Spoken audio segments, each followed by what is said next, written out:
عورت کی آواز کا پردہ ہے. اب دیکھیے کس حد تک نماز میں اس وقت عورتیں بھی شریک ہوتی تھی. اگرچہ حضور نے فرمایا مردوں کی صف بہترین سب سے آگے والی ہے اور سب سے بری صف سب سے پیچھے ہے، کیونکہ اس کے پیچھے پھر عورتوں کی صف ہوتی تھی. اور عورتوں کے لیے سب سے اچھی صف سب سے پچھلی والی ہے اور سب سے بری سب سے آگے والی ہے. سب سے آگے والوں کے سامنے پھر مرد ہوتے تھے، ان کی پشت ہوتی تھی.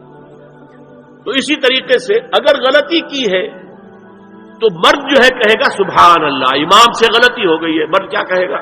سبحان اللہ. عورت کیا کرے گی؟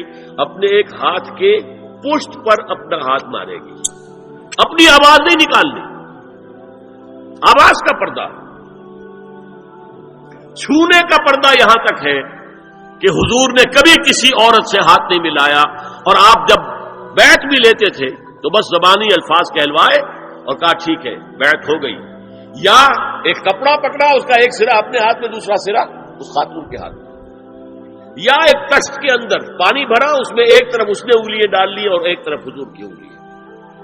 لیکن مسافر لا اسافر النساء. ایک دفعہ ہوا بھی کہ بعض خواتین نے جب بیعت کی ہے تو پھر انہوں نے ہاتھ آگے بڑھایا مسافر کے لیے. حضور نے فرمایا انی لا اسافر النساء، میں عورتوں سے مسافرہ نہیں کرتا. اسلام میں پردے کتنے ہوئے؟ پہلا پردہ 4 دیواری، گھروں میں رہو، یہ پہلا پردہ. جیسے ڈیفنس لائنز ہوتی ہے نا فوج کی، یہ فرسٹ ڈیفنس لائن، سیکنڈ ہے، تھرڈ ہے.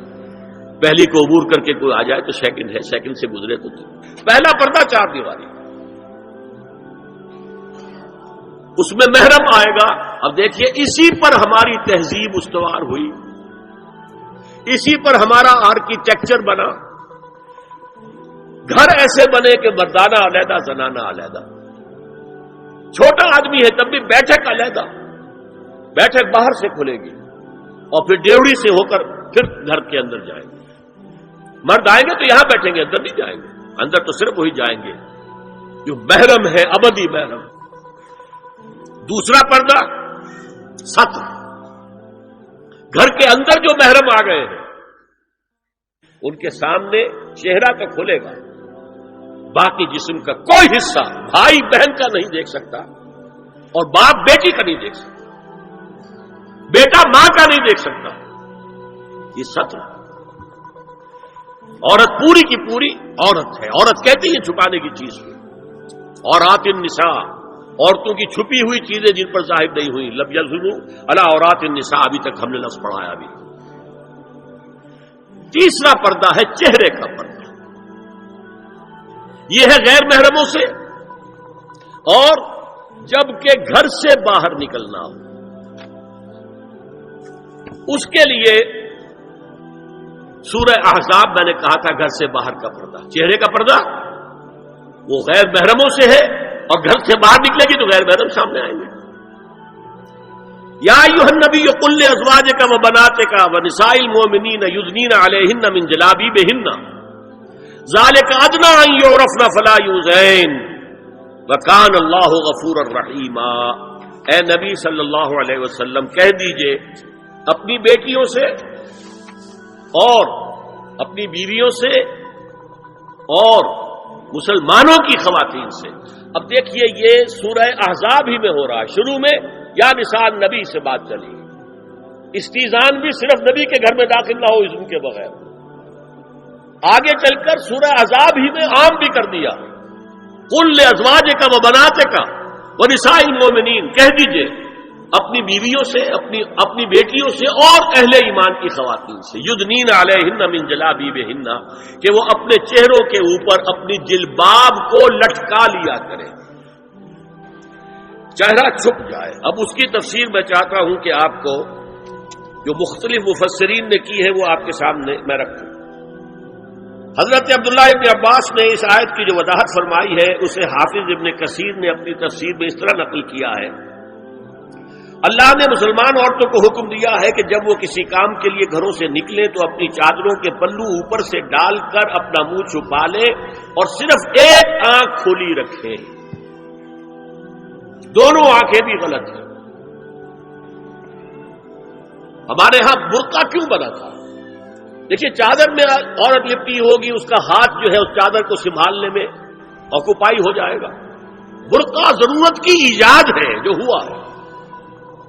اور اس کے آگے آپ کو معلوم ہے پچھلے برقعوں میں جالیاں لگی ہوتی تھی کہ نگاہوں سے بھی براہ راست سامنا نہ ہو. اور یہ میں نے اپنی آنکھوں سے دیکھا. انقلاب ایران کے بعد جو حاجی آئے ایران سے، ان کو جو میں نے دیکھا ہے، اس طرح چادر میں ملبوس عورتیں ہوتی تھی، لمبی سی چادر، ایک ہاتھ سے اس کو اس طرح پکڑا ہوا ہے اور صرف ایک آنکھ کھلی ہے، دوسری نہیں. میں نے شروع میں کہا تھا ہمارے نزدیک اسلام دین ہے، صرف مذہب نہیں. اسلام قرآن اور سنت دونوں پر مبنی ہے، صرف قرآن پر نہیں. اسی میں ایک اضافہ کیجئے اس بات کا کہ حضور نے کئی حضرات سے یہ کہا، کہیں وہ رشتہ کر رہے تھے، کہ آپ نے ایک نظر دیکھ لیا ہے. اب اگر یہ ایک نظر دیکھنا اس کی اتنی اہمیت ہے تو اس کا کیا مطلب ہے؟ اگر تو صورتحال یہ ہوتی کہ ہر وقت چہرہ کھلا ہے، آ رہے جا رہے، تو ایک نظر دیکھنے کی کیا ضرورت ہے؟ وہ تو دیکھا دکھایا ہے. زمانہ آیا ہے بے حجابی کا، عام دیدار یار ہوگا. سکوت تھا پردہ دار جس کا، وہ راز اب آشکار ہوگا. تو ظاہر بات ہے وہ پردہ ہو گیا تھا، تبھی تو تھا نا کہ ایک نظر دیکھ لو. آپ نے پوچھا ایک صحابی سے کہ رشتہ کہاں کیا؟ وہاں کیا ہے. تم نے ایک نظر دیکھ لیا ہے؟ اس خاندان کی آنکھوں میں کچھ نقص ہوتا ہے، دیکھ لو. بس ایک نظر دیکھنا اس کی اجازت. تو یہ اجازت ہونا اس کا خود ثبوت ہے کہ عام حالات میں عورت جو ہے وہ دکھائی نہیں دیتی تھی، بلکہ وہ پردے میں رہتی تھی. مسلمان جدید تعلیم یافتہ دانشوروں کی منافقت، وہ کہتے ہیں یہ پردہ وردہ سب مولویوں کی ایجاد ہے. کبھی کہہ دیتے ہیں یہ تو ہندوستان میں راجپوتوں کا پردہ ہوتا تھا تو مسلمانوں نے یہاں یہ پردہ ایجاد کر لیا. میں نے دیکھا ہے عرب کی بدبو خواتین کو مکے سے مدینے جاتے ہوئے نظر آتی ہے. ایک خاتون اونٹ کی پوری قطار لے کر جا رہی ہے، ہاتھ میں لاٹھی ہے، پورا مکمل پردہ، چہرہ چھپا ہوا، آنکھوں کے اوپر بھی کوئی انہوں نے وہ حجاب سا بنایا ہوتا ہے خاص چھجا سا، اور ہاتھوں میں دستانے، پاؤں میں جرابیں. یہ کون سے راجپوتوں کا پردہ سعودی و عرب کی جو ہے ریگستانوں میں پہنچ گیا. بدو جب آتے ہیں اپنی عورتوں کو اسی حال میں لے کر آتے ہیں، اور ان کا یہ ہے کہ وہ احرام کا معاملہ بھی یہ ہے کہ یہاں چھجا بنا کر آگے چادر لٹکا لیتے ہیں، صرف چہرے سے مس نہ کرے بس. اور وہ پھر اپنی خواتین کو جب طواف کراتے ہیں تو ان کے گرد گھیرا ڈال لیتے ہیں ہاتھ سے ہاتھ پکڑ کر، تاکہ کسی اور کے ساتھ ان کا نہ کندھا لگے اور نہ کوئی اور جسم کا حصہ بس. یہ پردہ وہاں کہاں سے آ گیا؟ سر سید کا واقعہ تو میں آپ کو بتا چکا ہوں.